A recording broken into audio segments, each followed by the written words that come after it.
Hello and welcome back to News Trading.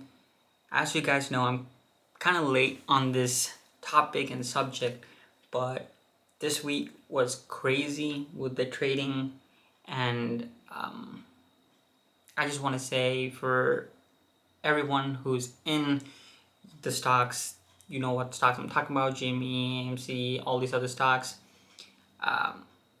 We know that those stock prices probably aren't where they're supposed to be, but that's not why we go into those stocks at all. It's for the revolutionary reason, it's for fighting back, it's for the little people, and we want to succeed. And I had a huge issue with Robinhood, and it just made it so much more clear why Robinhood just sucks, in my opinion. I will show you my account. As you guys know, I'm transparent with you always. I'll show you everything that happens with my account. So let's actually go through what happened last week. Obviously, I'm not going to show you everything that happened last week. I'm going to show you exactly, what happened yesterday when the Robinhood restricted people from buying stuff and how my account was impacted. So if you know me, you know that I am not a safe player. I'm not someone who just buys stocks and waits for like a whole year and tries to see growth there. No, I'm a risky trader.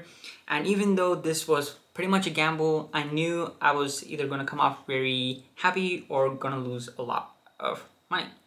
So I went in, and this is what happened. So if you guys can see, last time when we came in, my account was 29.1 or 29.4. And now my account was at least on Thursday or Wednesday, it was around 34K. Okay. So I invested in Naked, as you guys can see. I invested in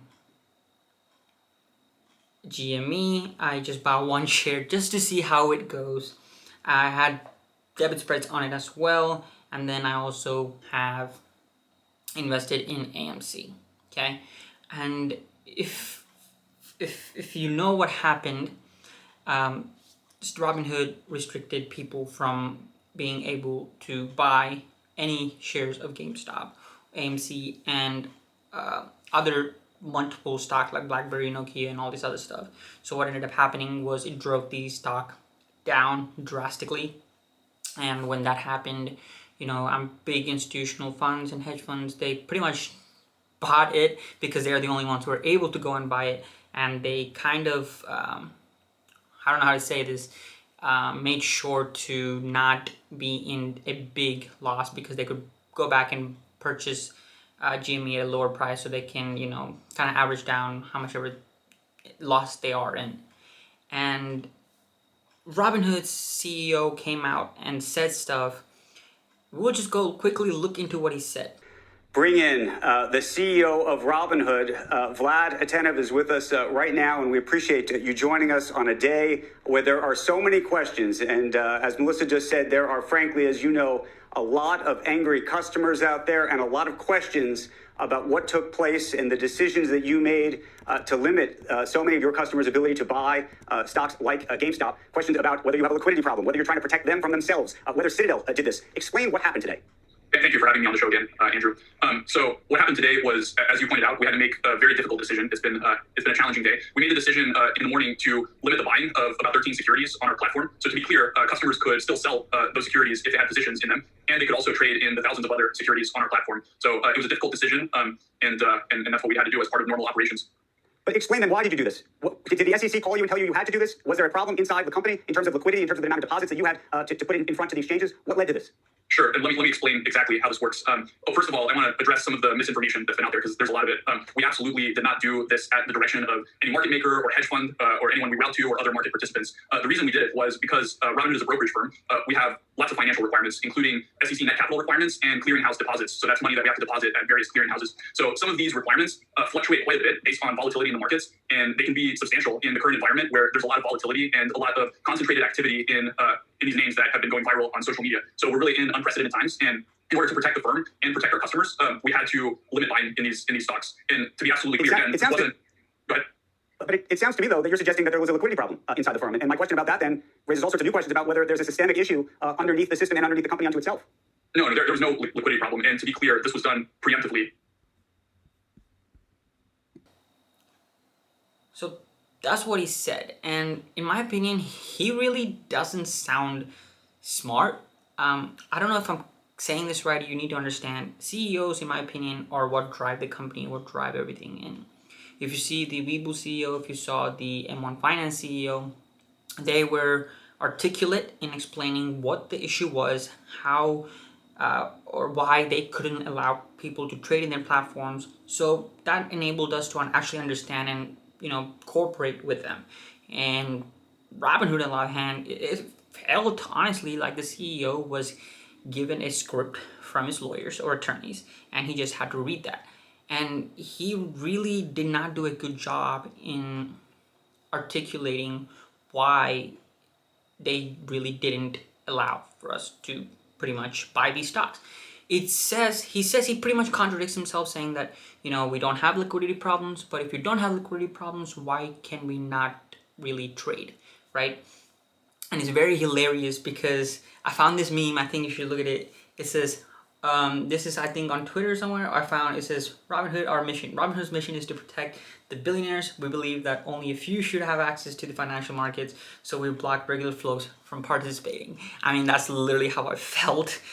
If you see my account, it was doing pretty well until they again came back with this stupid thing and restricted people from buying stuff. So if you go back now, you could only buy one share of GME. You could only buy one share of AMC or one share of this.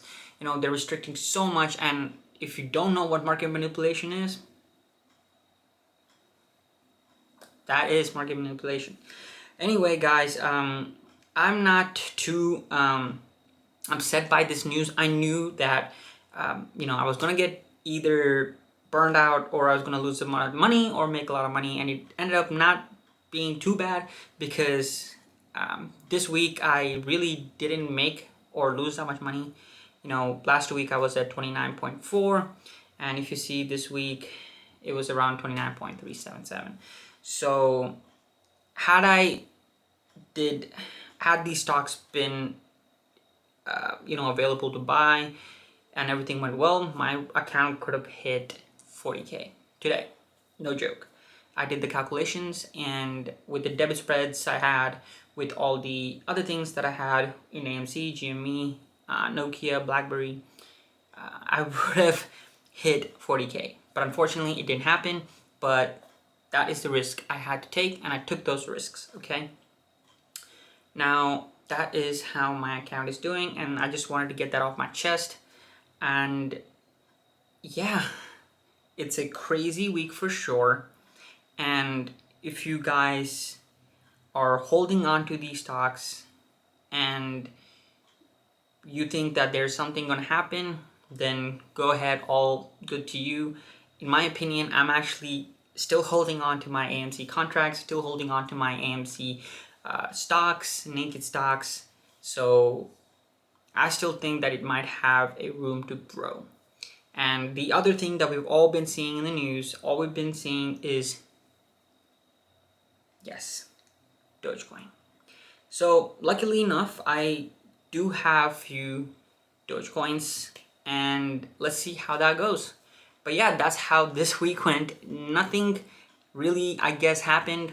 I mean, yeah, a lot of things happened. I could have made a lot more money, but my account really didn't grow. It also didn't really suffer. That's one thing that I think you should know. I know many people will tell you, look, I made this much money. Look, I'm only going to make money. And some people, they show you their account, but, put in money of their own and try to raise this stock. I really don't want to do that. I just want to see how I can pretty much grow my account without any additional funds added to it.